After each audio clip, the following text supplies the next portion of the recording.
This is 17-inch floor buffer. The same principle goes for our 13-inch floor buffer and our 20-inch burnisher. First, you got to put on your drive head. These are not for scrubbing your floor. If you use these for scrubbing your floor, you're going to end up buying a new drive head. They're for holding on the pad.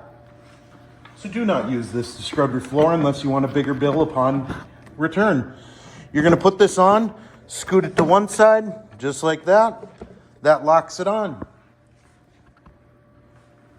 Then we're going to line up our pad. And just set it down.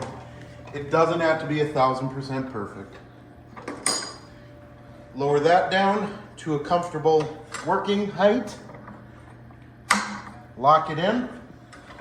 You have a safety switch right here. You turn this on, she goes. Now, you lift up with your left hand in order to go that way. And in order to go right, just push down, which I'm not a professional buffer, so I am not great at this. So hold it against your body and just kind of work it to where you need it to go. If you push upward, it's going to go off forward. Push down, it's going to work that way. But you'll get the gist of it.